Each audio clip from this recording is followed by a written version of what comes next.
Bismillahirrahmanirrahim. Assalamualaikum warahmatullahi taala wabarakatuh. Alhamdulillahi rabbil alamin. Wassalatu wassalamu ala asyrafil anbiya wal mursalin wa ala alihi wa ashabihi ajma'in. Amma ba'd. Selamat pagi kepada semua, kepada semua follower KAB Gold, semua ejen dan semua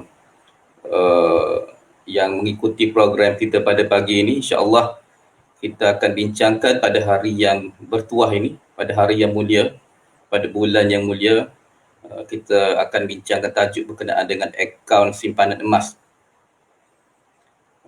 Ahmad Nazif kata, Assalamualaikum Doktor. Waalaikumsalam warahmatullahi taala wabarakatuh. Amirul Jibri, Waalaikumsalam warahmatullahi. Selamat pagi. Kepada yang online boleh share. Fauzi, Alhamdulillah Sendayan, Waalaikumsalam. Kepada yang tengok ni boleh share di FB masing-masing. InsyaAllah kita bincang tajuk yang penting pada hari yang mulia ini, pada bulan yang mulia, bulan Zulhijjah. Kan? Kita berada di 10 awal Zulhijjah. Jangan lupa hari yang begitu mulia, hari yang begitu diberkati oleh Allah, yang mana amalan-amalan pada 10 hari ini jauh berbeza berbanding dengan amalan pada hari yang lain, lebih afdal. Jadi kita banyakkan tasbih, tahmid, berzikir. Pada masa yang sama juga kita banyakkan berdoa kepada Allah semoga diangkat wabak ini daripada umat Islam, daripada umat manusia keseluruhannya. Alhamdulillah, suara clear. Alhamdulillah. Terima kasih Encik Zakaria kerana komen suara. Risau juga kadang-kadang kita bercakap seorang-seorang, kan? Tiba-tiba suara ada masalah. So hari ini kita akan bincang berkenaan dengan tajuk akaun emas. Akaun emas. Perbincangan ilmiah sebegini moga-moga kita dapat dianggap sebagai ibadah. Sebab apa? Sebab kita berada pada hari yang begitu mulia ini. Kita harapkan ganjaran daripada Allah SWT, kerana apa yang kita bincangkan adalah isu-isu yang melibatkan halal dan haram. Kalau ikut hadis Sahih Muslim, ada Nabi ceritakan ada satu malaikat yang digelar sebagai malaikatus sayyarah, kan? Malaikatus sayyarah, dia macam terbang, dia merantau pada majlis-majlis zikir, kan? Majlis-majlis zikir, dan dia akan berdoa kepada Allah untuk Allah memberkati majlis itu. Apa itu majlis zikir? Kata Imam An-Nawawi, majlis zikir ialah majlis yang membincangkan, mengingatkan kepada isu-isu halal dan haram. Jadi pada pagi ini kita berada dalam majlis zikir lah, secara mudah, kan? Sebab kita nak mengingatkan masyarakat tentang halal dan haram. Tajuk yang pertama kita bincang dalam perbincangan KAB Gold hari itu ialah berkenaan dengan pentingnya patuh syariah, pentingnya mengelakkan unsur-unsur yang haram. So pada hari ini kita akan bincang berkenaan dengan riba. Minggu hari itu kita bincang riba itu secara ringkas sahaja.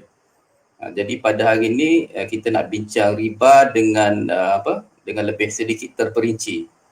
Walaupun nak kata macam belajar dalam bilik kelas universiti tu tak ada lah. Pagi Sabtu ni kita pun tak nak bincang secara berat sangat, kan? Tapi tak apalah, saya cuba bawa perbincangan ke arah yang ringan, tetapi pada masa yang sama kita imbangilah beberapa perbincangan isu sebab dia melibatkan isu ilmiah, kan? Tapi saya yakin semua follower dan semua yang tengok pada hari ini memang nak belajar benda ilmu pun, kan? Nak belajar ilmu-ilmu yang berat-berat pun sudah ready. So insyaAllah kita bincang pada hari ini isu berkenaan dengan akaun emas, akaun simpanan emas. Kalau di KAB Go kita ada uncang emas. Dan banyak syarikat-syarikat yang offer akaun emas pada hari ini, kan? Ada syariah compliant, ada syariah non-compliant, non-syariah compliant. Dan syariah compliant ni biasanya di bank-bank konvensional lah. Jadi bank-bank konvensional tu ada bank-bank yang UOB Bank, Maybank pun yang konvensional pun ada yang tak Islamik, kan? CIMB konvensional pun ada offer suara berlapis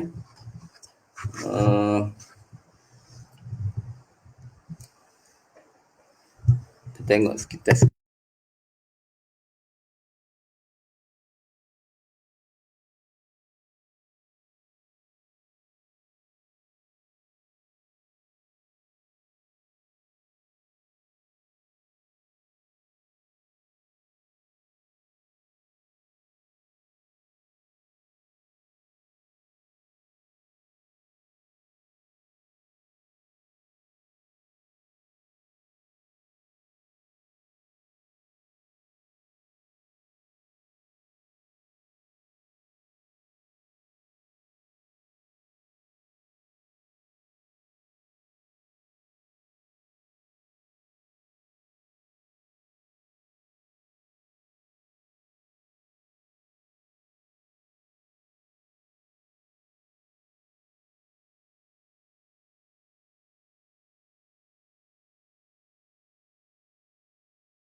Boleh dengar ke suara? Kalau ada isu suara boleh komen.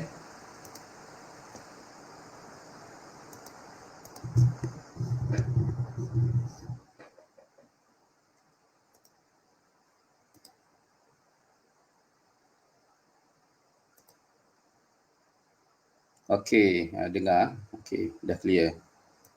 Terima kasih. Okey, kita sambung. Kalau dah dengar, kita sambung berkenaan dengan akaun emas tadi. Ada company-company yang bukan bank. Sebab emas ini dia adalah jual beli yang biasa. So, dia tidak perlukan lesen bank untuk kita jual emas. Kan? Jadi, ada company-company yang menawarkan seperti Public Gold, apa lagi Goldina, yang saya ingat je lah. Kan? Hello Gold, apa lagi Quantum Metal, dan yang latest adalah KAB lah, KAB Gold. Boleh dikatakan semua yang saya sebut itu adalah patuh syariah. Kan? Cuma adalah orang bangkitkan di media sosial apa semua tu, dia orang kata akaun emas ni ada unsur riba. Kan? Sebab beli emas tak ada di tangan. Kan? Ada golongan-golongan ini dia tak boleh terima lah kita kata dalam dia kata emas akaun ni memang riba dia kata. Kan?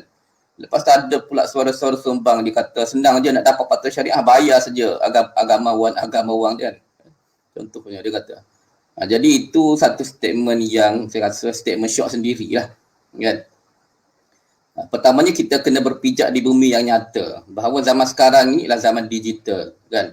Zaman digital. So perkembangan muamalatnya kita kena ikut perkembangan semasa. Kan?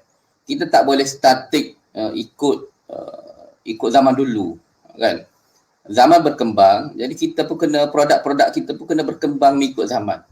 Walau bagaimanapun kita ikut zaman sekalipun, kita kena sentiasa ada precaution kita untuk memastikan segala jual beli kita itu patuh syariah. Jadi kita nak menjawab beberapa isu sama ada akaun emas ini patuh syariah, riba atau tidak. Sebab masa kita beli itu basically emas tak ada di tangan kita. Kan? Sedangkan Nabi kata ya dan biyadin, tangan ke tangan, kena diserahkan tangan ke tangan. So kita nak bincangkan. Kalau riba, apa penyebabnya? Kalau tak riba, apa penyebabnya? Kan? Jadi akaun simpanan emas ini memang ada unsur riba atau tidak? Nanti kita isu yang kita akan nak bincangkan pada hari ini. So slide boleh next tengok. Okey, pertamanya kita fahami dulu apa definisi riba. Kan? Definisi riba dalam bahasa Arabnya kita panggil bertambah. Dari sudut bahasa lah. Kan? Dari sudut bahasanya bertambah. Jadi mana-mana sedekah itu Allah kata yarbu indallah. Kan? Sedekah pun dia bertambah di sisi Allah. Dia berkembang. Kan? Duit kita itu walaupun kita nampak kurang dari sudut akaun bank, tapi kalau kita bersedekah dia berkembang di sisi Allah. Maksudnya di dalam akaun dengan Allah itu kalau kita banyakkan derma, insya-Allah akaun kita itu akan berkembang. Allah menggunakan perkataan yarbu, kan, iaitu berkembang. Maksudnya riba lah. Tetapi dalam konteks perbincangan fiqh muamalatnya, riba ada maksud yang tersendiri, iaitu riba membawa pengertian lebihan yang terhasil daripada akad pinjaman. Itu satu. Kan? Itu satu. Ataupun tukaran antara dua barangan yang tertakluk kepada hukum ribawi secara lebihan ataupun secara bertangguh. Secara bertangguh. Itu adalah riba. Dan riba ni apa yang kita kena faham ya. Banyak kadang-kadang orang yang bukan bidang muamalat lah, dia nak cakap tentang riba kan, tapi dia tak faham konsep. Riba ni sebenarnya dia adalah kesan daripada akad. Dia kesan daripada akad. Riba bukanlah bermaksud penindasan. Mungkin ada unsur penindasan di sebalik riba. Tetapi tidak semestinya yang penindasan itu riba. Kan? Dalam jual beli pun ada penindasan. Sedangkan Allah dalam Al-Quran Allah kata wa ahallallahu al-bai' wa harrama riba. Allah menghalalkan jual beli dan Allah mengharamkan riba. Clear. Riba adalah diharamkan kerana akad. Riba, konteks riba itu konteks kerana struktur akad dia. Itu kita kena faham. Dan struktur yang macam tu ada unsur-unsur, mungkin unsur-unsur penindasan, sama ada penindasan secara mikro ataupun secara makro. Itu panjanglah perbincangannya. Kan? Perbincangan falsafah riba itu satu perbincangan yang panjang lah. Tapi apa yang kita nak tekankan di sini, tidak semestinya riba itu membawa kepada penindasan, tidak. Kan? Yang haram-haram lah, sama ada dia nampak menindas atau dia tak menindas. Kan? Itu macam kalau kita tukar duit lambat, kan? Saya tukar duit dengan duit ringgit. Mana ada penindasan? Haram riba, kan? Saya tukar duit, saya bagi duit ringgit Malaysia, dia bagi duit Riyal Saudi keesokan harinya. Ada unsur penindasan tak nampak? Tak nampak macam penindasan. Sebab penindasan itu di satu bentuk yang orang kata yang subjektif. So riba itu bukan penindasan, dia akad semata-mata. Mungkin dia ada unsur penindasan, tetapi tidak semestinya yang bukan riba itu tidak ada unsur penindasan. Dalam jual beli, berapa banyak jual beli yang ada unsur penipuan dan penindasan dengan syarat-syarat yang berat sebelah, kan? Banyak, kan? Jadi itu yang kita kena faham. Banyak orang sebar di Facebook dengan kenyataan dia, terutama yang bukan bidang lah. Saya rasa kalau orang belajar fiqh muamalat yang daripada basic, daripada asas, memang dia clear tentang itu, kan? Kita tak sentuh. Penindasan adalah satu unsur yang mungkin wujud di dalam riba, kan? Yang kita rasa dia penindasan wujud mungkin secara makro lah, bukanlah secara mikro. Riba boleh jadi menzalimi penjual dan kadang-kadang dia boleh juga menzalimi pembeli, kan? Dia menzalimi pembeli ataupun penjual ataupun pemiutang ataupun hutang. Dia boleh dua-dua. Dalam Islam kita tak nak zalim kepada dua-dua pihak. Tak nak, kan? Kena la tazlimun wa la tuzlamun. Itu ayat yang jelas berkenaan dengan riba. Okay, next. Saya akan cuba rumuskan dalam 40 minit sahaja, kan? Kalau ada soal jawab, kita jawablah. Kalau tak ada pun kita berhenti dalam 40 minit. Okey. Riba ada banyak jenis. Bila kita sebut tentang riba ni memang banyak jenis lah, kan? Riba yang kita tahu ialah riba yang orang Melayu panggil riba juga, adalah komputer riba, kan? Duduk di atas riba. Itu pun riba juga. Tapi riba itu bukan konteks perbincangan muamalat. Riba dalam konteks perbincangan muamalat, satu lagi kan yang saya perasan lah, yang banyak orang salah sebut, disebut riba. Bukan riba, kan? Riba. Memang riba. Sama dengan komputer riba, kan? Sama sebutan dia. Kalau riba tu salah, dia tak ada hamzah. Dia tak ada hamzah kat belakang. Itu kena sebut betul. Kalau tulis pun kena betul. Dia tak ada apa-apa tanda-tanda, tak ada kat belakang tu. Riba macam tu je.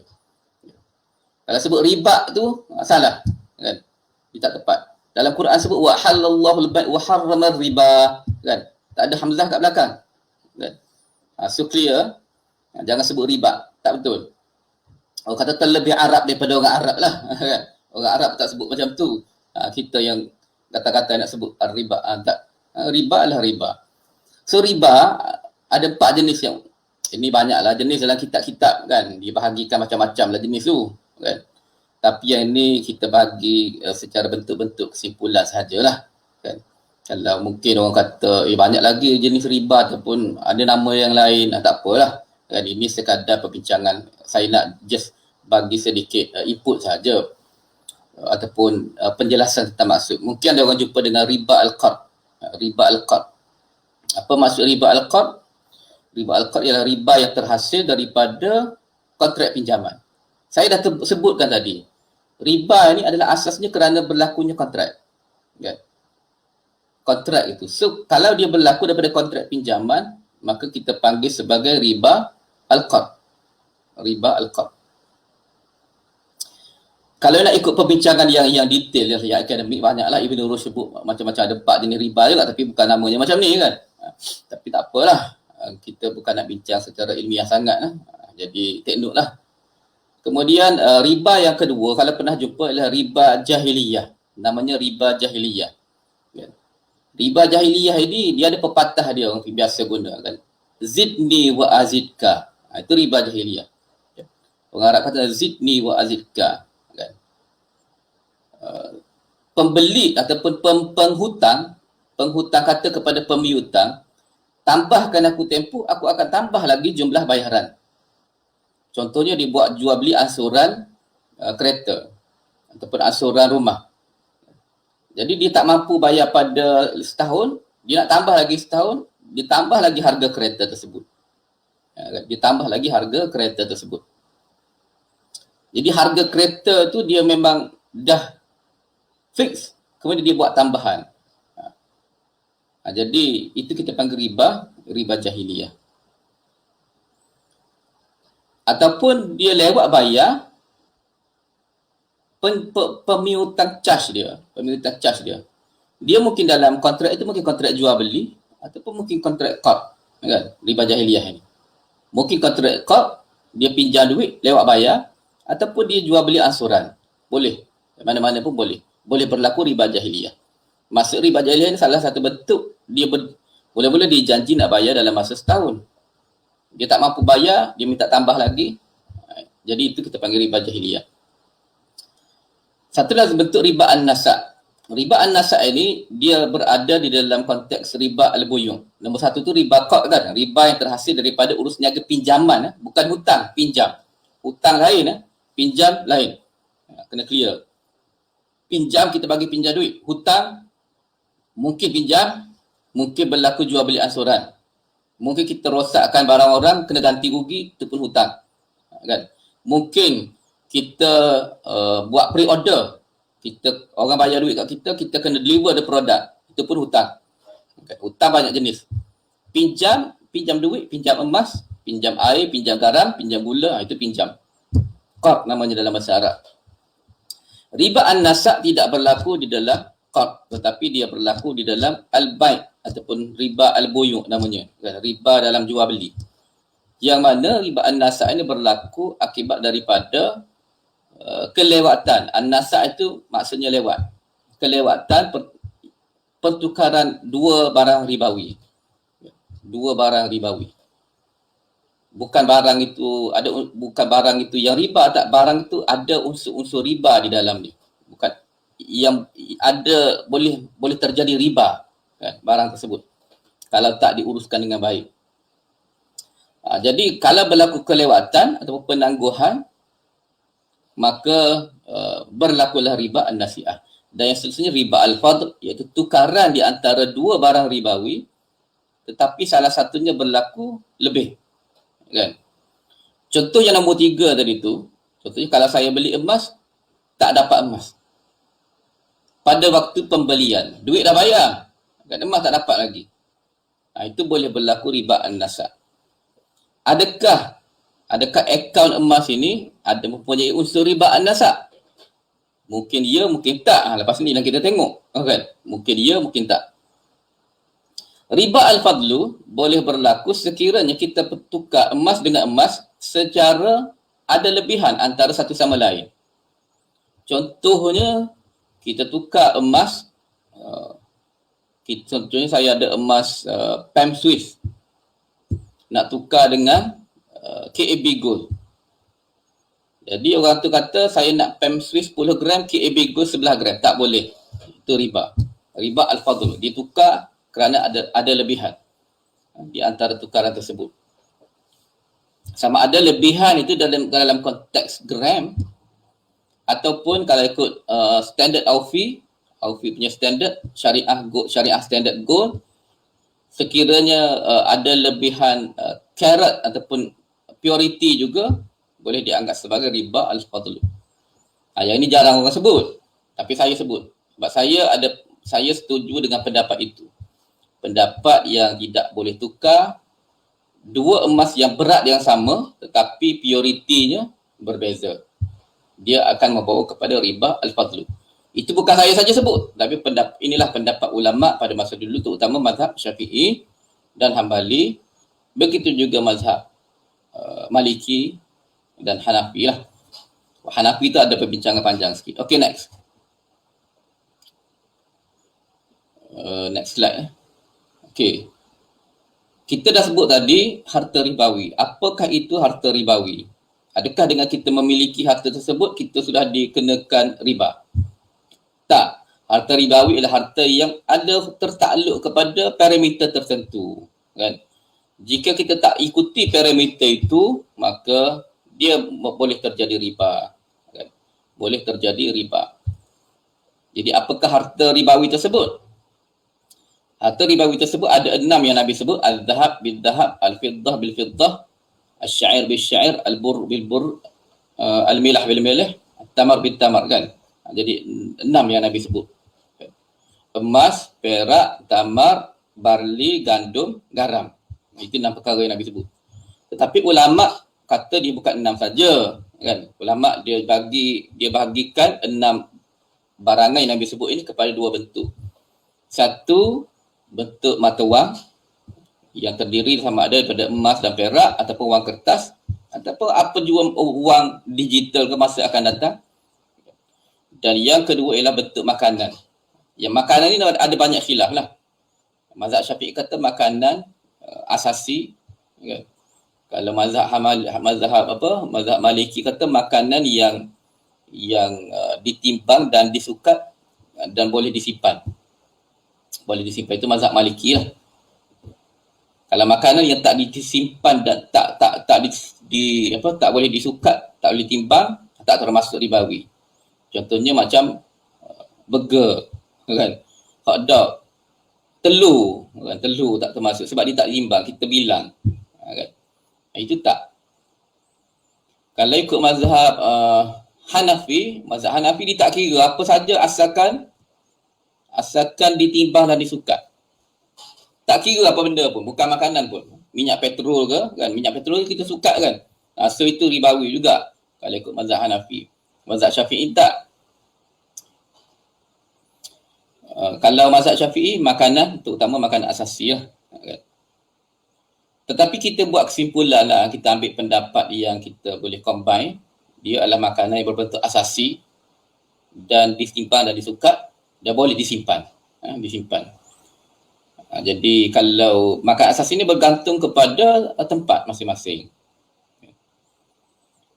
Tamar disebut dalam Quran dan hadis, kan? Garam, gula tak sebut, kan? Termasuk jugalah gula pun, kan? So itu ulama perluaskanlah mengikut konteks kefahaman masing-masing. Kita ambil yang umum, makanan boleh disimpan. Kalau aiskrim, itu bukanlah, kan? Jadi dia tak ditimbang pun aiskrim. Kalau tempat kita beras, kan? Beras pun termasuk dalam barang ribawi. Setengah-setengah tempat makan asasinya pisang, maka dia termasuk di tempat dia lah. Bukan di tempat kita, di tempat dia. Sebagai makanan barangan ribawi. So itu 6 perkara lah. Cuma yang paling utama adalah emas dan perak sebab dia adalah mata wang. Yang makanan ini ada khilaf lah sikit. Banyak khilaf sebenarnya makanan ni, kan? Dia kena belajar detail lah. Kena mengaji kitab, belajar detail. Contohnya binatang, kan? Ayam tu daging ayam, daging itik, daging lembu. Adakah dia ribawi atau tak? Itu perbincangan yang banyak khilaf lah di kalangan fuqaha. Hadis Nabi sendiri, Nabi kata saya sebut tadi, Nabi tak benarkan jangan kamu jual la tabi'ud dhahab bil dhahab illa mathalan bi mathlin. Wala tashifu ba'duhum ala ba'd wala tabi'ul hadir binajis. Jangan kamu jual emas dengan emas, tukar emas dengan emas, kecuali sama berat dia, sama berat dia, dan janganlah kamu memberatkan ataupun membezakan berat di antara satu sama lain, dan jangan kamu jual emas yang ada dengan yang tiada. Maksudnya kita bayar tu emas ada, duit ada, tak boleh. Hadis terlalu banyak tentang harta ribawi. Okay, next. Hukum riba tidak ada khilaf tentang haramnya hukum riba. Hukum riba tidak ada khilaf haram. Bahkan ini dianggap sebagai maklumat asasi lah. Al-ma'lum minad din bid-darurah. Macam kita kata haramnya berzina, semua orang tahu haram zina. Bila kita orang Islam, kita kena tahu zina itu haram. Kita kena tahu minum arak itu haram. Makan babi itu haram. Dan riba itu haram, kita kena tahu. Tak boleh tak tahu. Sebab itu, ulama' kata belajar fiqh muamalat, terutama yang asas tu yang bukan khilaf-khilaf lah, kan, adalah wajib. Fardu ain. Tak belajar berdosa. Sebab kalau kita tak belajar, kita akan boleh terlibat dengan riba. Orang suka belajar fiqh muamalat, dia malas, kan. Lepas tu mulalah orang lain buat akaun emas patut syariah, dia kata riba, kan. Ataupun orang lain buat akaun je, dia beli je, tak kira lah riba ke tak riba, sebab dia tak tahu hukum, kan. So belajar fiqh muamalat itu penting untuk kita kenal pasti apa yang riba dalam urus niaga seharian. Beli emas dalam Lazada, emas boleh ke tak boleh? Dalam Shopee, kan? Apa hukumnya? Beli emas menggunakan kredit kad, adakah dia riba? Kan? So banyaklah perkara-perkara yang kita kena belajar, kan, dalam urus niaga dan transaksi. Kita kena tahu perkara utama dalam jual beli yang perlu diketahui ialah riba lah. Okay, next. Lepas itu kita belajar tentang riba pada hari ni. Masa pun tak banyak dah, kan. Limit saya sejam je, kan. Macam mana pun kita kena habiskan dalam masa sejam. Kemudian kesan buruk amalan riba ni banyaklah. Allah mengisytiharkan perang pada mereka yang berterusan amalkan riba. Dia dah tahu dah akaun emas tu tak patut syariah, dia beli juga, kan. Dia beli juga. Ini Allah dah isytiharkan dah. Mereka yang faman ja'ahu mau'izatun min rabbih, kan. Kalau ada dah orang yang bagi nasihat kepada dia, kan, tapi dia tak nak juga, maka Allah isytiharkanlah perang kepada mereka yang masih lagi degil, kan. Okay, next. So kesannya sangat buruk lah dekat dunia ni, tak berkat, amalannya macam-macam, kan, macam-macam. Di hari akhirat nanti satu hal pula, kan. Masuk skim cepat kaya, emas delay, kan. Kat dunia ni mungkin untung lah, tapi di hari akhirat nanti mungkin ialah sia-sia lah. Okay, next. Next slide, ya. Sambil-sambil itu kita minum pagi dulu.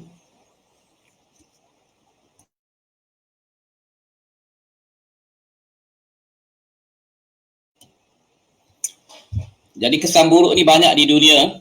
Kita boleh tengok, kalau kita amalkan riba, harta tak berkat, habis tak tahu ke mana, kan.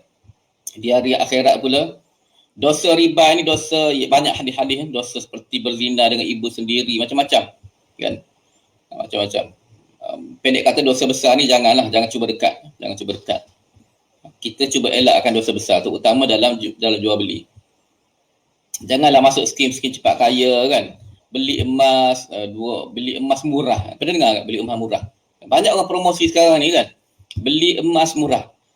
Harga emas kat dunia, harga lantai 220. Dia boleh jual harga 200, tapi kena tunggulah 3 bulan baru dapat. Itu riba lah, skim-skim macam tu, kan. Dia ada unsur riba, ada unsur gharar. Jadi Itu kita kena elakkan lah. So next, kita nak cepat sikit ni. Okay, cara-cara nak terhindar daripada riba tadi, kita kena pastikan lah jual beli kita tadi tu, terutama dalam bab jual beli emas, kita kena follow betul-betul akad bai' as-sarf, kan? Akad bai' as-sarf. Okay, next kita tengok macam mana cara nak follow bai' as-sarf ini. Next slide. Okay, next slide. Ni kita tengok hukum bai' as-sarf. Hukum bai' as-sarf. Apa itu bai' as-sarf? Bai' as-sarf pendek kata dia jual beli mata wang. Jual beli mata wang. So emas dianggap sebagai mata wang syarak, mata wang syariah. Emas ini dianggap sebagai mata wang syariah. Jadi dia tertakluk kepada bai' as-sarf. Jadi kalau kita nak elakkan riba, kita kena faham konteks. Kita kena faham bai' as-sarf betul-betul. Bai' as-sarf itu panjang. Saya kena buat satu sesi yang asing kalau nak belajar secara detail. Kan? Mungkin 2 jam. Kan? Bai' as-sarf ini. Tapi kita secara ringkas saja, kalau faham bai' as-sarf, kita boleh faham sama ada akaun emas itu riba atau tak. Ataupun dia boleh jadi riba ataupun dia boleh jadi tak riba. Kan? So, yang penting kita kena faham konteks bai' as-sarf ini. Sarf bermaksud tukar duit lah. Sama ada bai' as-sarf itu berlaku foreign exchange, tukar duit. Dia bai' as-sarf lah. Kata Imam Mazhab Maliki, kan? Dia kata dia sangat tak suka orang yang terlibat dengan bai' as-sarf ini. Bahkan dia mengharamkan kecuali mereka yang betul-betul bertakwa. Apa maksud bertakwa? Dia mahir dalam fiqh muamalat dan dia berusaha mengelakkan yang haram. Mahir saja, tak berusaha nak elak, tak guna kan? Ilmu ada tapi tak amal kan? Itu bahayalah. Dia tahu riba tu tapi apalah kan? Sebab syarikat tu promosi emas berganda-ganda, dia pun nak beli. Haram tu haram, tapi dia pejam mata juga. Ataupun orang dah bagi tahu dah skim-skim yang macam ni haram kan. Jadi dia pun nak beli juga. So itu orang yang tak bertakwa lah. Sebab itu Imam Malik bagi syarat nak terlibat dengan bai' as-sarf ini adalah kena mereka yang bertakwa. Bahkan ada ulama yang kata bai' as-sarf ini dia tak sama dah dengan bai' yang biasa. Kalau hukum bai' yang biasa, jual beli, bai' itu jual beli lah bagi mereka yang tak tahu kan. Bai' adalah jual beli. Jual beli biasa hukumnya, hukum asalnya adalah harus. Tetapi kalau yang melibatkan sarf, tukar duit ini, tak kira lah tukar duit dengan duit, tukar duit dengan emas, tukar emas dengan perak, semuanya sarf. Hukumnya hukum haram dulu, kecuali dipastikan halal. Dipastikan tak ada yang haram. Ada ulama yang pergi ke arah itu. Sebab apa? Sebab sarf ini dia sangat dekat dengan riba. Kalau kita buka kitab kan, kebanyakan kitab, terutama kitab mazhab Maliki, dia buat bai' as-sarf itu dekat dengan dengan tajuk riba. Nak cakapnya dia sangat identical. You silap sikit je riba. Kan? Sebab itu kena berhati-hati dengan bai' as-sarf ini. Kena ada ilmu dan kena amalkan betul-betul. Kena pastikan betul-betul parameter yang kita buat itu supaya kita tak terlibat dengan riba. So bai' as-sarf ini saya simpulkan saja bai' as-sarf dalam konteks emas lah. Dalam konteks emas, bai' as-sarf dalam konteks jual beli mata wang itu cerita lain. Mungkin dalam tajuk akan datang kita bincang tajuk forex yang orang buat trading online tu, yang telah difatwakan haram. Tapi banyak lagi ustaz-ustaz kita cuba nak takwil lah. InsyaAllah masa-masa akan datang kita akan buat tajuk forex. Hari ni kita nak bincang tajuk emas. Sarf emas. Yang pertamanya emas, apabila tukar dengan emas dia mesti sama berat.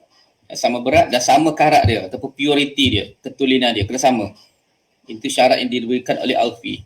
Bukan Aufi saja, mazhab Syafi'i pun. Kan? Mazhab Syafi'i pun. Ada pun yang kata tak perlu sama berat, sama karat itu pendapat yang pada saya silap. Ada banyak. Bahkan itu pendapat majma' fiqh Islami pun. Kan? Tapi pada pandangan saya, pandangan itu adalah tidak tepat. Majma' fiqh Islami dia tidaklah kata, ada ulama kata wajib sama berat. Walaupun berbeza karat, berbeza purity, tetap wajib sama berat. Itu pendapat yang majoriti ulama sekarang. Tapi pendapat ternyata tak tepat. Pada saya tak tepat. Majma' fiqh pendapat dia agak lunak sikit. Dia kata harus kalau tak sama karat. Walaupun karat tak sama, harus. Kan? Ini tahun keputusan tahun 90-an lagi lah, 92 kalau saya tak silap. Dah lama dah fatwa ini. Dia kata kalau tak sama karat itu adalah harus. Dia tak kata haram, dia kata harus. Kan? Dia tak adalah kata wajib sama karat. Dia tak adalah kata wajib sama berat juga, kan? Maksudnya dia kata berat itu mesti sama, tetapi karat itu boleh berbeza. Boleh berbeza. Saya ada satu tulis artikel yang panjang lah, jurnal kan. Kalau nak baca secara ilmiahnya, kita baca artikel jurnal tersebut. Okay. Pendapat standard syariah Aufi, dia kata tak boleh, karat itu kena sama. Tak boleh berlaku perbezaan. Seberat dia sepakat dah sama, kan?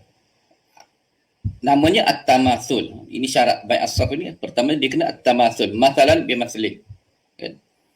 Yang kedua ringgit dengan ringgit. Ringgit dengan ringgit. Ini beratlah sikit kan? Nampak macam berat lah. Minum air sikit. Tak nak bagi berat.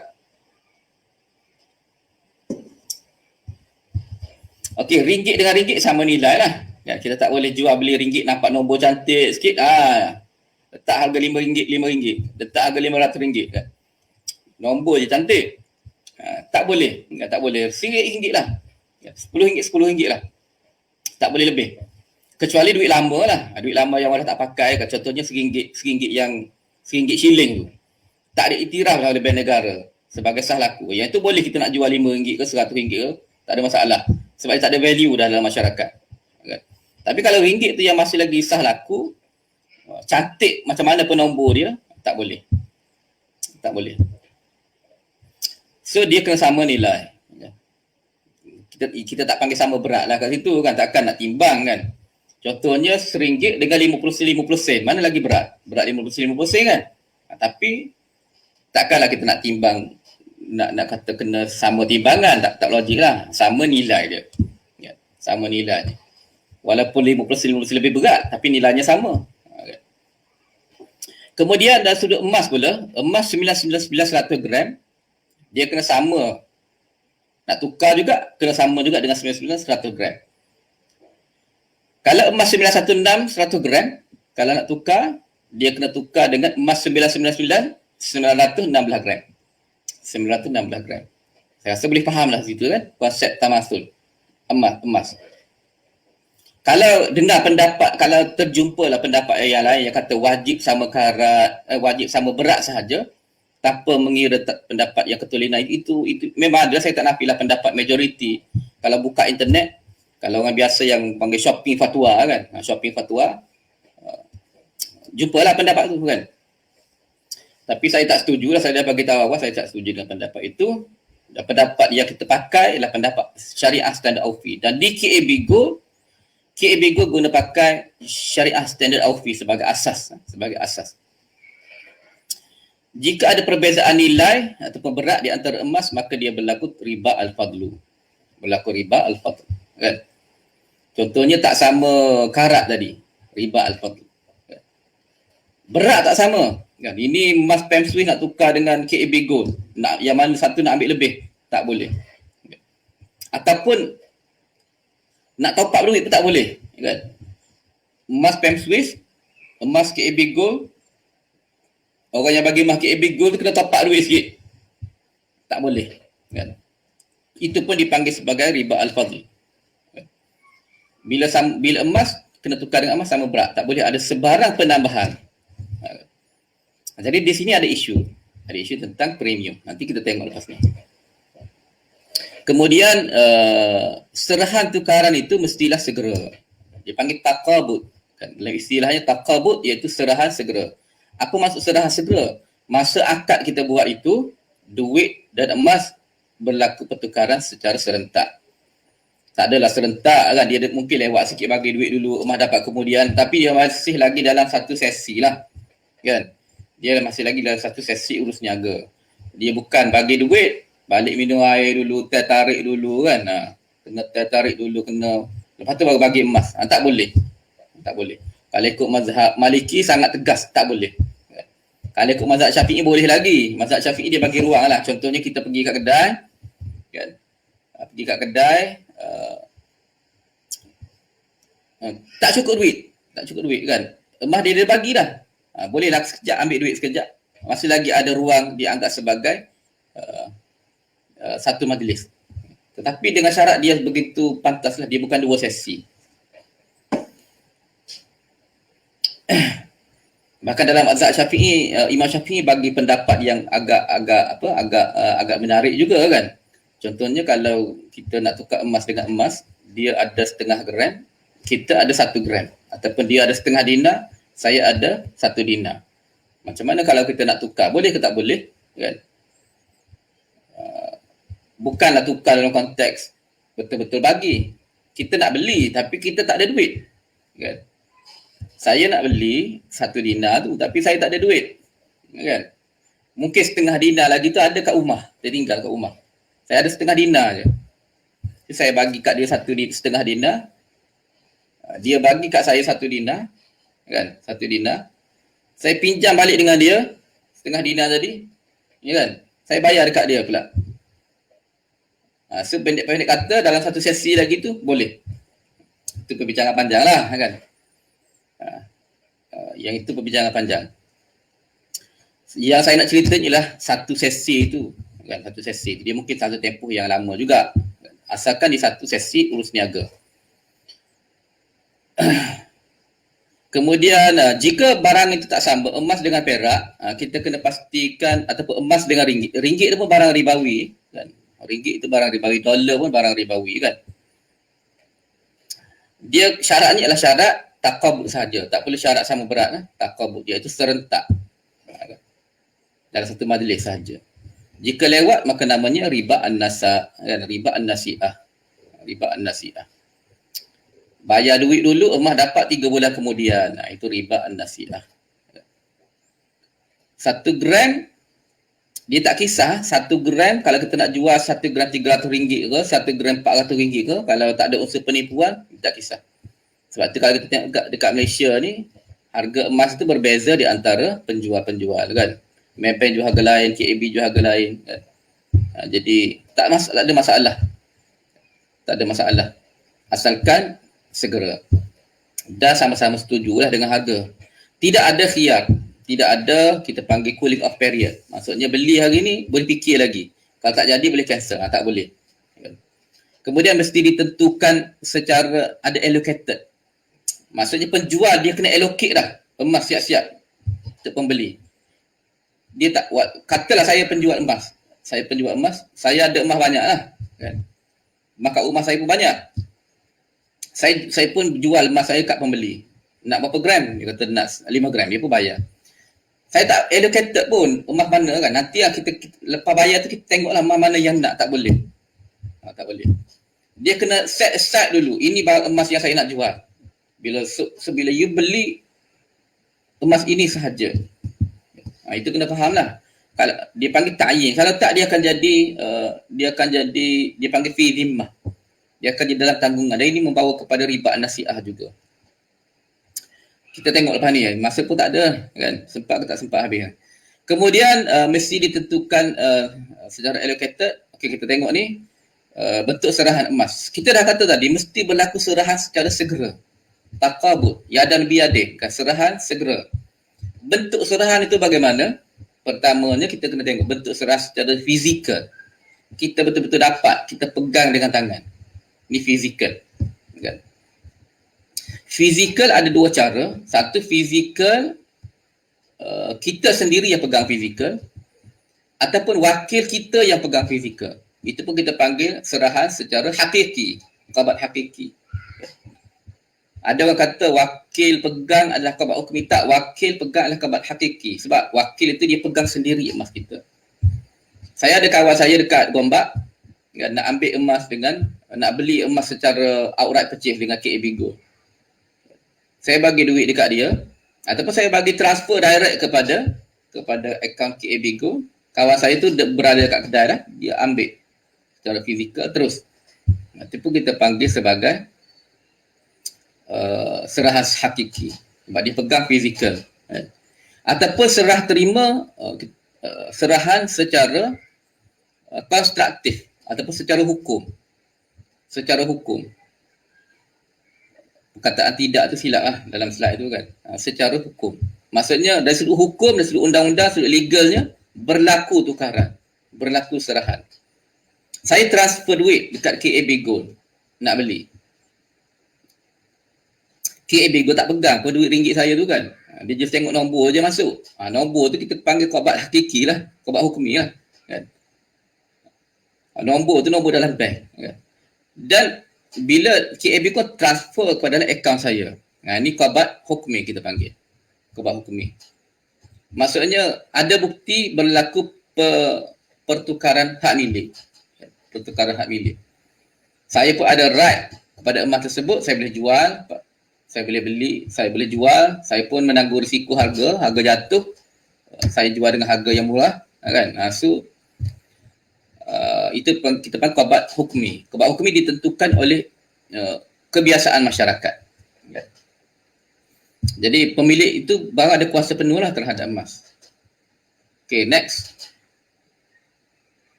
Okay, sekarang tu dah nampak dah kan? Tadi dah nampak dah. Apabila penyerahan itu bukan berlaku secara fizikal, dia berlaku secara hukum, maka dia qabat hukmi. So, akaun emas ini, basically, penyerahan emas berlaku secara hukum lah. Bukan secara hukmi. Kan? Secara hukum. Jadi, apa itu akaun emas tu? Kita kena faham akaun emas itu apa. Kan? Supaya kita tak adalah buat tafsiran yang salah terhadap akaun emas. Akaun emas ni kita belian emas yang dilakukan secara dalam talian ataupun di kaunter, kan? Itu yang pertama. Yang keduanya pemilikan secara unproportionate. Unproportionate ni maksudnya kita beli emas, mungkin emas tu berada dalam jongkong-jongkong yang telah disetkan oleh penjual, yang telah diallocate oleh penjual untuk dijual, kan? Tetapi kita tak tentukan bucu mana milik kita, kan? Kita memiliki 1 gram. Kita beli emas yang 1 kilo. Di atas emas yang 1 kilo. Ada 1,000 orang beli emas 1 gram di atas emas yang 1 kilo tu. Kan? Masing-masing tak boleh claim ini bucu aku punya. So kita pemilikan tu secara strata macam tu je. Kan? Itu kita panggil pemilikan akaun. So puncak emas, KAB Gold dia memiliki emas yang banyak, jongkong-jongkong, dan dia dah allocate. Ini emas 5 kilo emas. So, bila pembeli beli, dia beli dalam konteks 5 kilo ni sahaja yang telah di-allocate. Kalau lah Ustaz Khairul Anwar, dia ada emas lagi kat rumah dia tak allocate. Dia tak boleh jual yang tak allocate tu. Dia kena allocate dahulu baru dia boleh jual. Kemudian emas disimpan oleh penjual. Emas disimpan oleh syarikat KAB Gold. Pembeli mempunyai hak sepenuhnya terhadap emas. Dia boleh jual, dia boleh beli, tambah beli lagi, ataupun harganya dia akan tertakluk kepada harga pasaran. Harga pasaran emas. Dia cuma memiliki gram. Dan dia wajib bayar zakat. Wajib bayar zakat. Alhamdulillah KAB Gold antara company yang menjadi ejen zakat PPZ.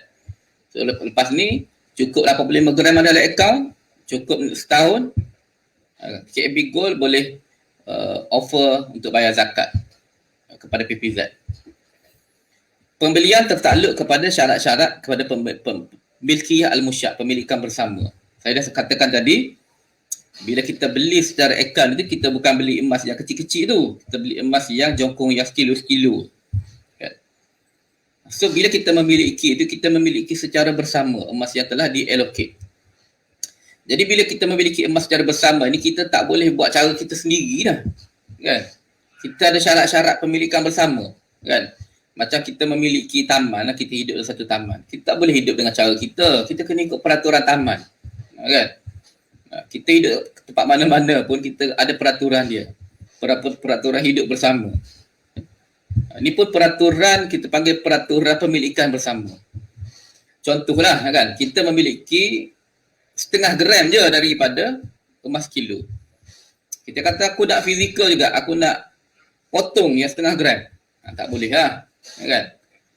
You nak emas sama ada kena convert kepada denominasi yang sedia ada ataupun jual balik kepada KAB Gold. Kan? Kalau nak potong sendiri suku gram, setengah gram, itu tak boleh. Itu syarat-syarat bersama kita kena persetujui lah. Kan? Adakah ini patut syariah milkiyah? Boleh tak boleh secara milkiyah al-musya' ini? Pemilikan bersama boleh. Standard syariah yang disebut oleh Aufi kata boleh jual beli emas secara bersama. Tak ada masalah pun kan pemilikan bersama ni kan. Contohnya harta pusaka pun kan. Mak kita ataupun ayah kita meninggal contohnya dia ada emas 1 kilo. Kita share lah adik-beradik dalam 1 kilo tu. Kan? Nak potong ke tak potong? Bincang-bincang susahlah kalau nak potong. Sebab kalau potong dia kena ikut gram. Kena ikut. Mungkin 0.02 gram susah. So akhirnya abang sulung kata masing-masing macam ni lah. Kira jual kat aku bagi duit. Tak ada masalah kalau dah setuju bersama. So pemilikan emas tadi akan direkodkan dalam akaun. Sebab itu kita panggil akaun emas. Emasnya ada tak? Ada lah secara pemilikan bersama tadi tu. So kita rekodkan pemilikan dalam bentuk akaun. Itu kita panggil akaun emas. Ataupun kalau zaman dulu tak ada akaun, dia ada buku kan. Ada buku cop tulis dalam buku kan. Ni emas kamu 4 gram, 5 gram. Rekod pemilikan. Mungkin dia boleh buat sijil kan. Beli 1 gram bagi sijil 1 gram. Emas tak bagi sijil je. Pun boleh. Kan? Pun boleh. So, kalau dia nak redeem emas dia tunjuk sijil lah. Kan?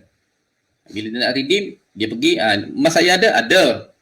Ni sijilnya, nak ambil emas. Ataupun dia nak bagi emas dia kepada orang lain, dia je bagi je sijil itu kepada orang lain. Tak ada masalah. Macam-macam cara boleh buat lah. Okay, next.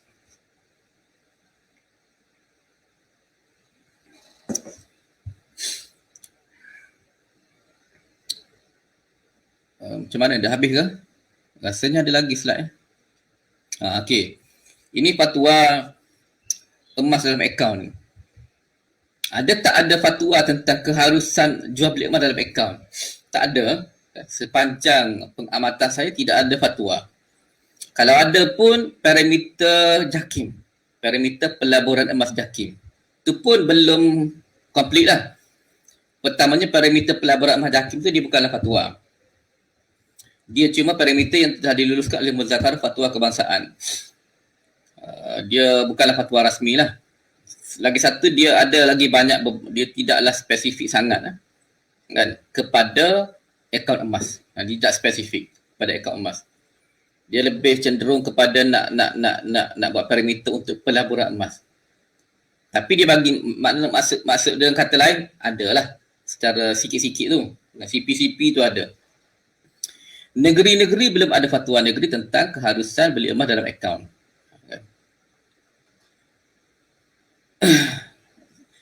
Fatwa umum di negara-negara lain tidak ada. Kan?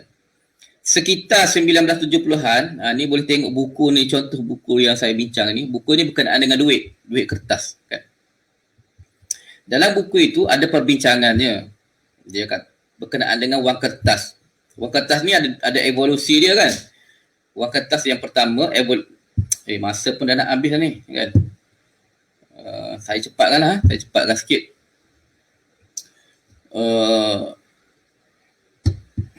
Dia evolusi, dia wang kertas ni kita ada evolusi dia kan. Pertamanya wang kertas itu yang ada hukum, yang ada emas backed by gold. Itu wang kertas yang pertama, yang dulu-dulu lah kan. Ringgit Malaysia dulu-dulu kan, backed by gold. Setiap bank negara mesti simpan emas kan. Ataupun backed by dollar dan dollar backed by gold kan, pun boleh. Dululah kan, pernah berlaku sebegitu. Jadi kalau kita tengok dulu, ulama bincang berkenaan dulu tu, ulama sepakat mengharuskan wang kertas yang ada backed by gold, ada emas pendasar yang disimpan oleh bank di bank negara kan. Ulama kata wang kertas yang ada backed by gold ni sama saja hukumnya dengan emas. Sama hukumnya dengan emas. Jadi ini adalah asas kepada fatwa akaun emas. Yang mana bila kita pergi berjual beli pada tiap-tiap hari, kita tak bagi emas kat kawan kita, kita bagi duit. Kita bagi wang kertas. Kertas tu sebenarnya adalah sijil pemilikan kepada emas. Yang ada kat mana? Dekat akaun. Kat mana? Dekat bank negara. So bank negara bila dia nak publishkan wang kertas, dia ada mesti ada emas yang setiap kali dia nak keluarkan duit kertas. Ini dululah kan. Sebelum berlaku Nixon kan, krisis mereka yang kan selepas jadi wang fiat. Sekarang ni wang fiat dah. Wang fiat ni dia tidak mengambil hukum emas. Tetapi dia hukumnya sama dengan hukum emas. Dia tidak bertindak sebagai emas, dia tidak mengambil hukum emas, tetapi hukumnya dikiaskan dengan emas. Kita kena faham kat situ. Terutama pelajar-pelajar muamalat lah. Ya. Hukumnya sama seperti emas dan perak, tetapi dia tidak ambil hukum asal emas dan perak itu. Dia kias sahaja. Jadi duit yang kita pakai sekarang ni bukan back by gold lah, duit fiat. Tapi hukumnya sama sahaja dengan hukum emas dan perak. Tetapi sebelum itu, kita ada duit yang back by gold. Duit yang back by gold itu adalah sama saja dengan akaun emas yang ada sekarang. Sama saja. Jadi kalau orang kata ulama kata haram, akaun emas itu haram, tak. Kan? Once duit kita back by gold tu pun dah akaun emas dah tu sebenarnya. Sama aja. Kan? Jadi kita boleh tolak pendapat yang kata akaun emas itu riba secara mutlak. Tak. Akaun emas tak semestinya riba secara mutlak. Tetapi kita tak nafikan boleh berlaku riba kalau tak ikut kaedah-kaedahnya lah. Okay, next. Ini berlaku proses jual beli dalam akaun emas. Ini kena ingatlah. Proses jual beli yang berlaku dalam akaun emas. Semua kena tahulah, terutama ejen-ejen KAB kena tahu ini prosesnya. Tak kira lah ejen KAB ke bukan ejen KAB ke ejen public ke kan. Kena tahu. Sebab kita nak berinteraksi dengan emas. Kan? Kita kena tahu. Akadnya kat mana. Kan? Jangan tak tahu. Jangan ikut je penasihat syariah kata beli je kan. Tak boleh, kita kena tahu. Okey, yang pertamanya proses beli emas bagaimana. Kan? Pertamanya proses beli emas. Emas mesti sudah ada di dalam stok syarikat. Kan? Mungkin secara pukal ataupun mungkin dah ada dalam bentuk denominasi. Mungkin yang kilo bar tu ataupun mungkin yang ada dalam 5 gram, 1 gram kan, mungkin 1 dinar kan, mungkin dalam bentuk denominasi. Tak kira lah, at least kena ada dalam stok. Kena pastikan emas ada dalam stok dahulu kan. Sebab itu kalau di KAB Gold semasa nak beli itu stok itu terpapar. Stok gram itu terpapar, berapa gram KAB Gold ada allocate untuk jual. Mungkin ada lagi emas tapi tak allocate untuk jual. Yang ada allocate untuk jual setakat itu sahaja. Ya. Jadi katalah orang lain ada yang jual balik emas kat KAB Gold, emas dalam allocation itu akan bertambah. Ya.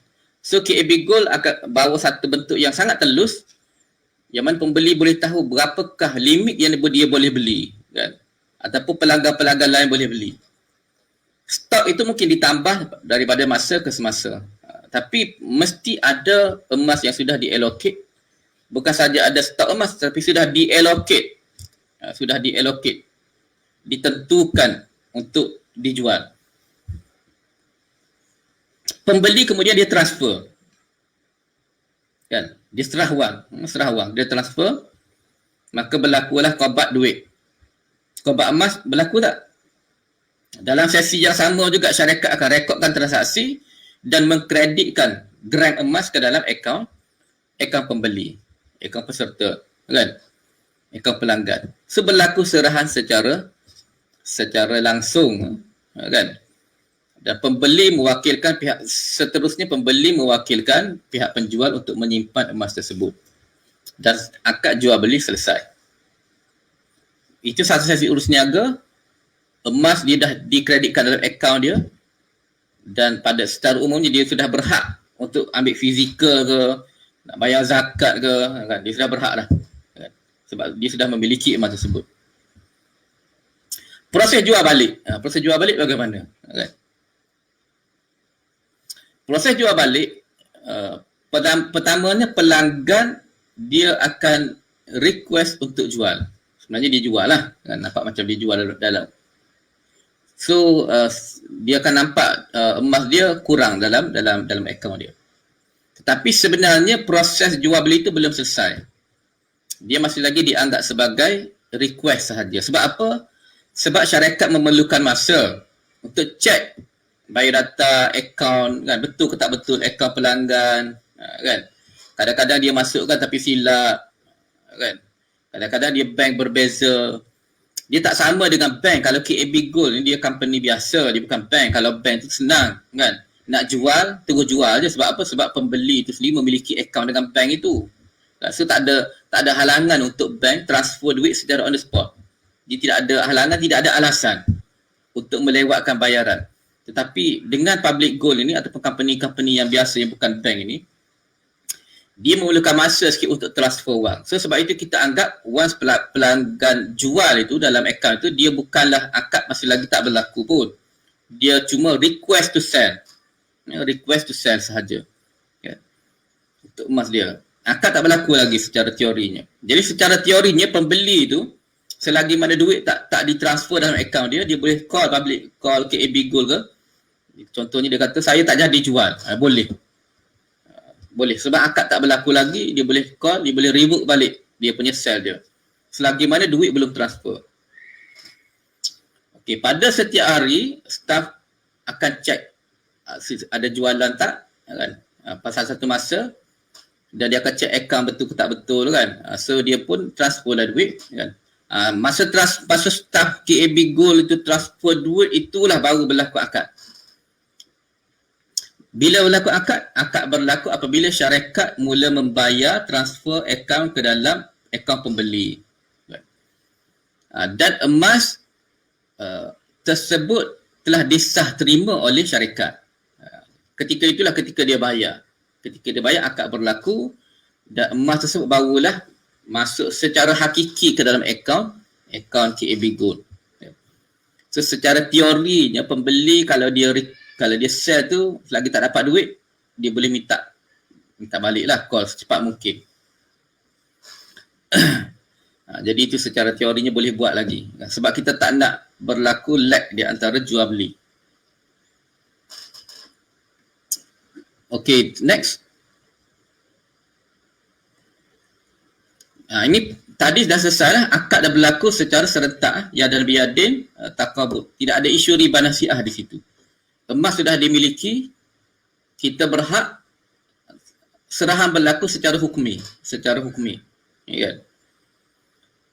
Sekatalah kita nak withdraw tu lambat. Contohnya, nak withdraw fizikal tu lambat. Tak ada isu lah sebab kita sudah memiliki emas. Kan? Sekarang ni proses pengeluaran fizikal. Pertamanya saya ceritakan tadi, kalau kita tak nak keluar fizikal pun tak ada isu lah. Sebab emas tu sudah kita miliki, tidak ada isu riba. Tidak ada isu riba. Selagi mana KAB Gold dia jaga dia punya stok emas tersebut. Kan? Okey. Dalam proses pengeluaran fizikal ni, emas yang dibeli adalah dalam bentuk bar, kan, dalam bentuk kilobar tadi, itu bukan dalam bentuk denominasi. Ya. Pemilikan berlaku secara musyak. Maksudnya secara pemilikan bersama. Tidak ditentukan. Kita tak tentukan emas yang mana, kan, bucu mana, kilo yang mana, tak. Tetapi sudah dialokasikan, sudah diallocate. Ini dalam stor kita inilah di antara emas kamu ni. Kan? Mana-mana satu lah. So, bila kita nak proses pengeluaran, maksudnya kita kena tukar emas yang bulk ini kepada denominasi. Itu proses tukaran dia. Itu pembeli pun dah maklum. Kan? Pembeli pun dah maklum. Jadi, kat sini berlaku tukaran antara emas dengan emas. Emas dengan emas. Okey, jika kadar pengeluaran terlalu sedikit, atau denominasi tak ada, katalah kita nak keluarkan suku gram. Mana ada denominasi suku gram, kan? Ataupun kita nak keluarkan 1 gram, tetapi yang dah siap minting, yang dah siap packaging 1 gram itu tak ada. Pembeli sudah sedia maklum bahawa memang tak boleh dibuat pengeluaran pada ketika itu, kan? Proses minting dan packaging memerlukan masa.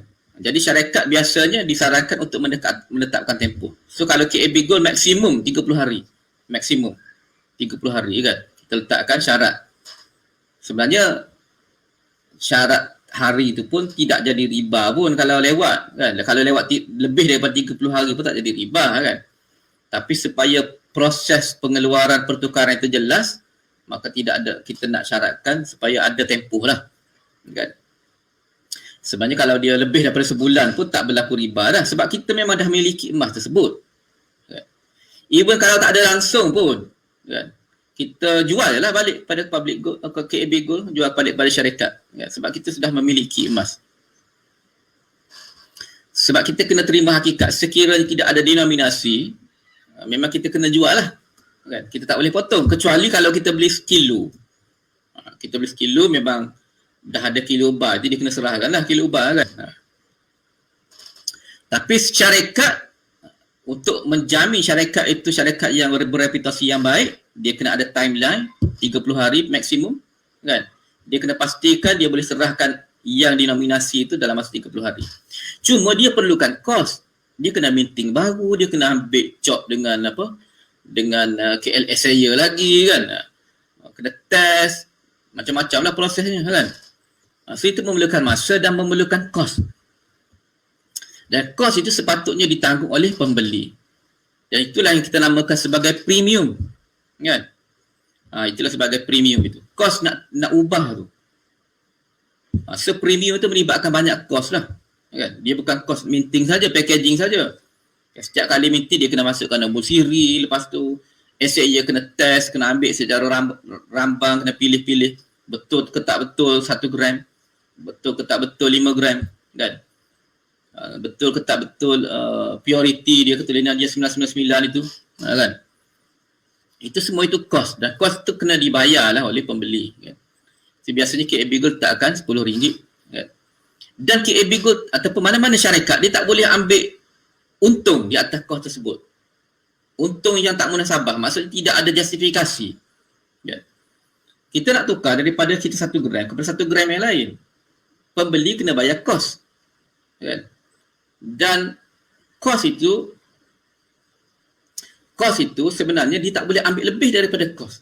Kalau syarikat ambil lebih daripada kos, dia boleh membawa kepada isu riba al-fadlu.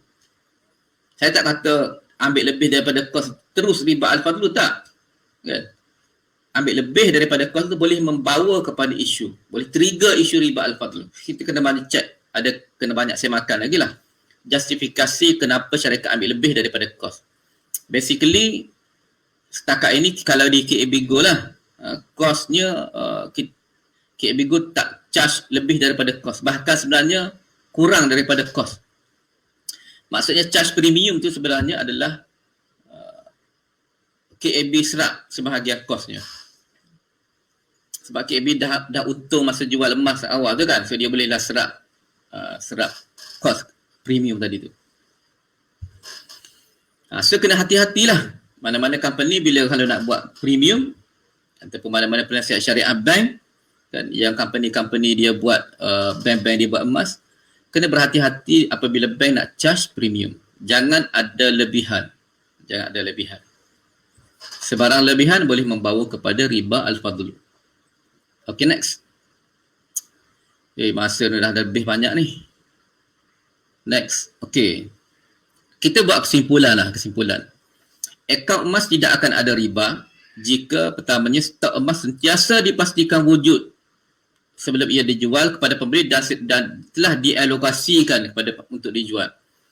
Yang keduanya, jumlah emas pemilikan pelanggan mesti sentiasa cukup dengan stok dalam simpanan penjual ataupun syarikat lah. Waktu serahan, waktu akad perlu jelas. Justru itu waktu emas direkodkan dalam pembeli adalah waktu akad dibuat dan waktu bayaran berlaku. Begitu juga waktu emas direkodkan sebagai hak milik syarikat. Maksudnya pembeli jual balik ialah waktu syarikat membayar kepada pelanggan. Dan itulah waktu akad. Dia tak akan jadi riba kalau situasi ini dijaga. Okay, next. Akaun emas boleh jadi riba juga.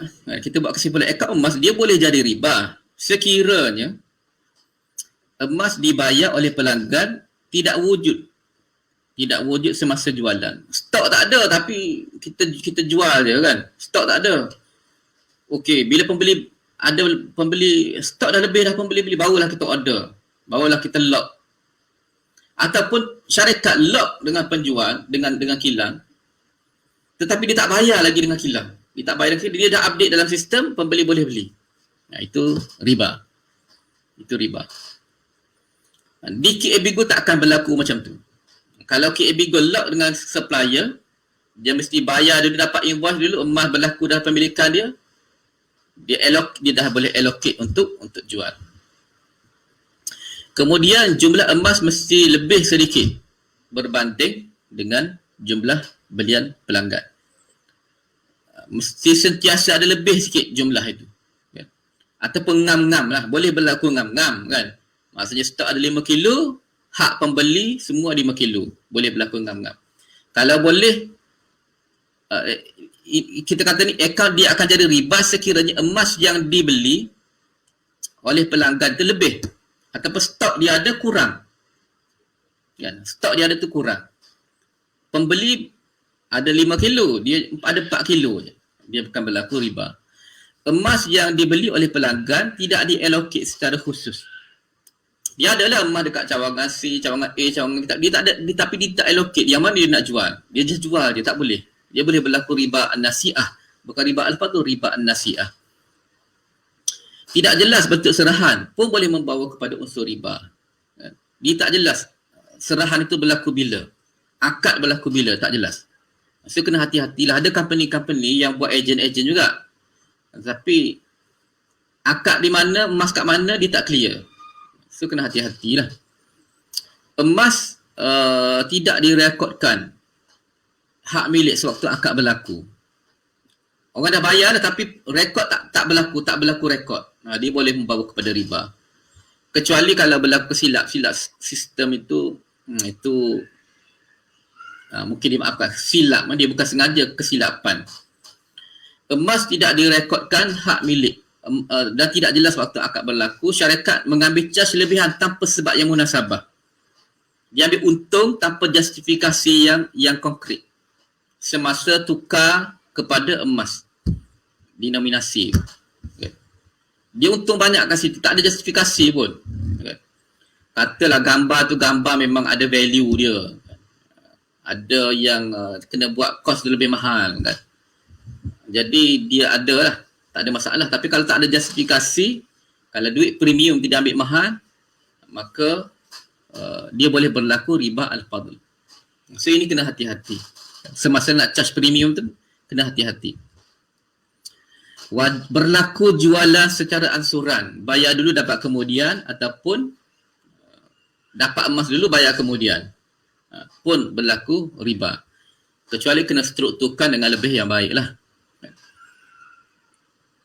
Okey, itu kesimpulannya. Kan? Dia boleh jadi riba, boleh jadi tak riba. Kan? Okay, next. Ni last ni kan. Slide yang last.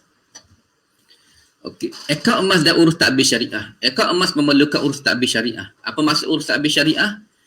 Dia perlu ada satu proses pengesahan syariah secara sistematik. Sebab pelanggan tak tahu pun. Pelanggan je beli dalam sistem, dia tak nampak apa yang berlaku kat belakang tabir. Sebab itu, syarikat perlu lantik penasihat syariah yang ada kelayakan dan ada kemahiran dalam ilmu jual beli emas. Kan? Ramai juga orang yang belajar fiqh muamalah pun tapi ilmu jual beli emas ni tak pandai sangat. Itu kalau boleh tak payahlah sebab ilmu jual beli emas ni dia rumit sikit. Saya pun belajar banyak tahun kan. Nak mahir dalam ilmu jual beli emas kan. Dia tak sama. Dia kena mahir banyak perkara. Kan? So dia kena pantau lah kan. Dia kena pantau segala bentuk urus niaga ini. Dan seboleh mungkin urus niaga emas, tadbir urus ini dia mesti telus. Telus.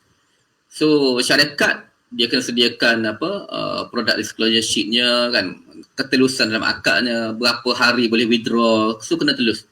Kan? Tempoh withdrawal berapa hari kan.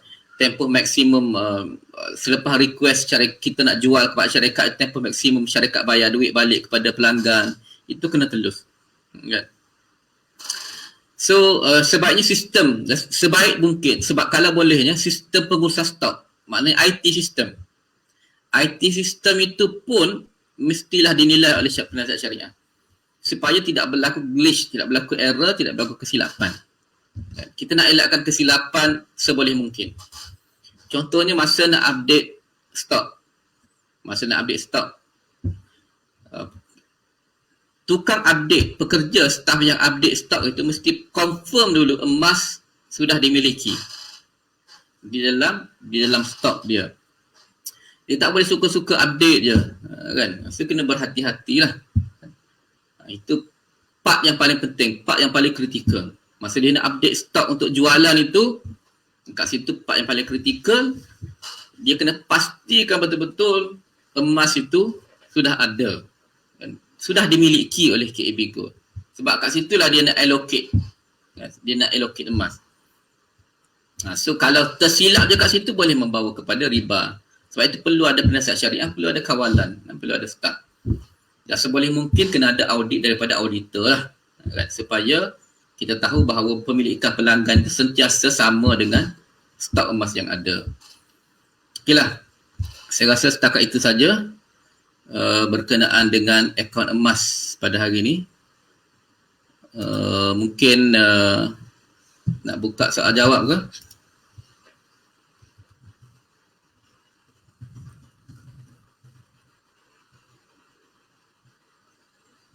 Kalau tak ada soalan ke?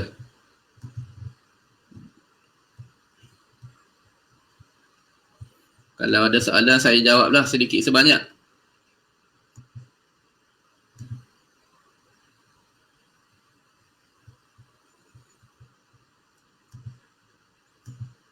Sebab kita terlebih masa dah ni, kita dah macam satu online course dah pada hari ni, kan?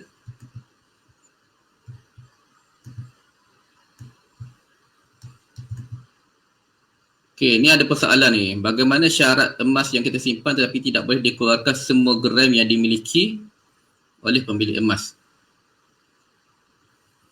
Okey, saya jawablah sikit. Ala-ala ada orang tanya ni. Okey, boleh. 3 soalan lah. Kita ambil 3 soalan sahaja. Okey,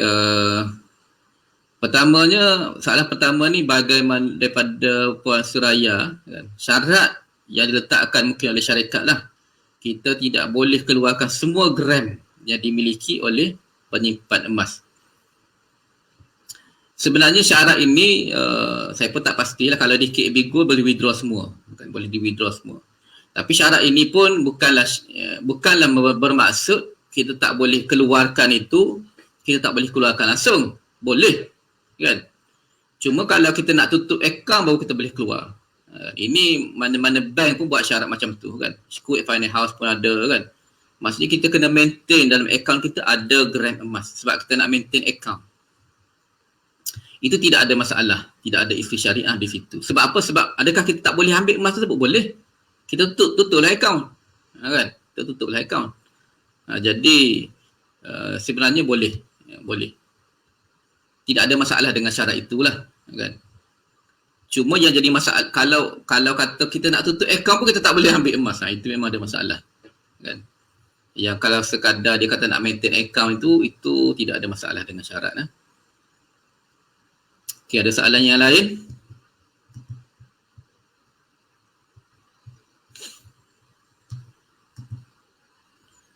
Bagaimana kalau orang yang bayar secara EPP kemudian tak habis bayar dan dikenakan charge penalty?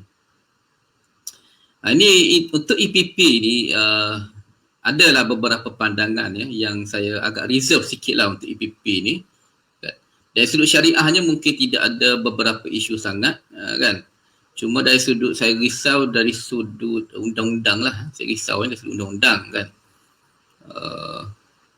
Mungkin syarikat yang buat EPP ni kena cek balik lah dengan undang-undang. Sebab masalah dengan EPP ni pembeli tidak boleh ambil emas dia tu, kan? Tapi saya faham lah konteks EPP ni kalau dia ambil emas, kalau dia bayar ansuran dia akan jadi riba, kan? Kalau dia boleh ambil emas tapi dia bayar ansuran easy payment, dia akan jadi riba. So untuk elakkan riba dia tak boleh ambil emas lagi. Cuma kalau ikut Akta Perlindungan Pengguna, boleh cek lah Akta Consumer Protection dalam bab sale kredit itu. Apabila konsep EPP dilaksanakan, undang-undang tidak membenarkan syarikat menghalang pembeli daripada ambil produk. So kena check sikit lah dari sudut undang-undang ni kan. Ini pun timbul isu akademik lah, ini isu akademik hasil kajian daripada kajian saya di UM dengan beberapa kawan-kawan kan. Kita risau berlaku isu perundang sebab kalau dalam mana-mana jual beli secara easy payment, tidak ada pun barangan dipegang oleh syarikat. Kita beli motosikal ansuran, motosikal kita dapat. Dan kita beli apa-apa lah. Dan beli tapuai ansuran pun, tapuai kita dapat. Tetapi saya faham, dalam konteks emas ni, kalau pembeli dapat emas, dia akan jadi riba. Kan? Tapi kalau syarikat tak bagi emas pula, saya risau takut-takut dia menyalahi undang-undang Akta Jualan Kredit. Bukan Akta Jualan Kredit, Akta Perlindungan Pengguna Jualan Kredit. Itu secara akademik lah. Secara umum saya tak boleh komen, so kena check lah. Kan? Tetapi dalam konteks penalti itu boleh dikenakan sekiranya ada berlaku kerugian yang orang kata kerugian yang pastilah, yang pasti di pihak syarikat. Maksudnya itu peranan penasihat syariah lah, dia kena kalkulate lah berapakah kerugian sebenar yang syarikat tanggung sekiranya company sebab bila kita nak buat EPP, dia sebenarnya EPP ni adalah satu bentuk janji untuk membeli. Dia tak beli lagi kan, dia janji untuk membeli. Bila dia akan beli 10 bulan akan datang ataupun 4 bulan akan datang. So dia dah buat janji. So bila kita dah berjanji ni, kita kena tepatilah janji kita kan. So katalah kita nak langgar janji kita, kita nak cancel janji kita, kita nak langgar janji kita, boleh ke tak boleh? Dari sudut hukum agama ni kita berdosa lah kan. Dari sudut hukum undang-undang, adakah kita boleh dikenakan penalti? Boleh dikenakan penalti, tetapi sekadar kerugian sebenar yang ditanggung oleh syarikat. Kerugian sebenar yang ditanggung oleh syarikat. So syarikat tidak boleh mengambil untung di sebalik kita membayar penalti itu. Itu secara hukum umum sahaja. Kan? Maksudnya hanya penalti itu hanya adalah kos sebenar yang ditanggung. Kalau syarikat tak rugi apa-apa, penalti tak boleh ambil. Kan? Itu prinsipnya. Kan? So itu peranan penasihat syariah. Sebab saya kata peranan penasihat syariah sangat penting. Kan? Untuk KAB Go saya tak setakat ini saya bincang dengan Ustaz Khairul Anwar. Kita tak nak buat EPP sebab ada masalah banyak, kena banyak teknikal yang perlu kita tackle. Kini soalan yang seterusnya,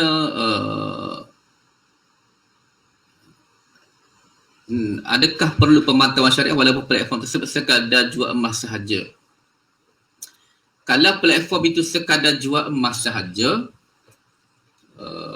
sebaiknya kena adalah pemantauan juga kan? Sebaiknya, sebab kita tak pasti sama ada yang emas fizikal itu ada ke tak ada kan?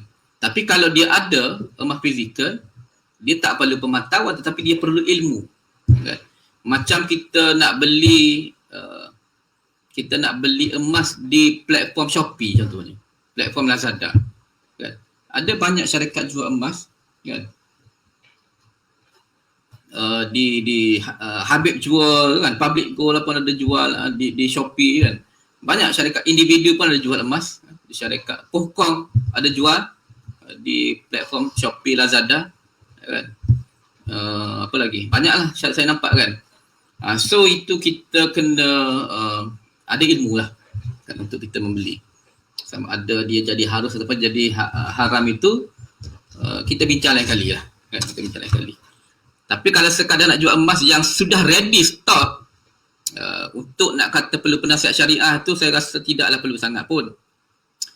Tetapi kalau dia kompleks kan, dia dilantik ejen jual dropship, itu kena lah. Kalau secara langsung, emas memang ada kan, macam kedai-kedai emas biasa lah, kedai-kedai emas biasa kan. Kedai-kedai emas biasa tu dia perlu tak penasihat syariah? Sebenarnya tak perlu, tapi kalau dia ada tu bagus. Tapi dia kena belajar lah. Macam Imam Malik kata, dia kena belajar. Dia kena ada ilmu. Penjual tu kena ada ilmu. Dan pembeli pun kena ada ilmu. Dan ilmu-ilmu yang macam ni lah kita nak sebarkan di Public Gold, di KAB Gold kan. Ilmu-ilmu macam ni lah yang kita nak sebarkan. Supaya tidak Dan kita sebarkan ilmu tidak ada kena-mengena dengan syarikat pun. Kita just nak sebarkan ilmu saja. Jadi saya sendiri pun tidaklah ada kapasiti untuk mempromosi sangat produk-produk nak jadi ejen aktif ni kan, sebab saya dah jadi penasihat syariah, saya tak boleh aktif menjual kan. Dia nama KAB Gold. Sebab saya penasihat syariah, saya kena ada sedikit orang kata istiqlaliyah, orang Arab kata kan, independensi sikit lah daripada company kan, supaya segala usaha ataupun penilaian saya tidak bias kan. Walau bagaimanapun, oleh kerana produk BKAB Gold dah patut syariah, saya boleh anjurkanlah untuk pembeli-beli nak beli. So 3 soalan sahaja tadi. Alhamdulillah kita pun dah lebih banyak masa.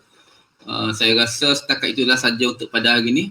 Dan sama-samalah kita berpuasa esok dan lusa kan. Esok hari Tarwiyah, lusa hari Isnin, hari wukuf. Kan, hari wukuf jangan lupa berpuasa. Pahalanya besar, puasa pada hari wukuf, insya-Allah pahalanya diampunkan dosa setahun. Sekiranya ada soalan-soalan yang lain lagi, boleh kumpulkan, boleh tanya juga kat KAB Gold. Kita insya-Allah kita ada sesi lagi 2 atau 3 minggu akan datang. Kalau ada kita mungkin akan bincang tajuk forex kan, tajuk forex. Jadi insya-Allah kita bertemu lagi dalam sesi-sesi akan datang.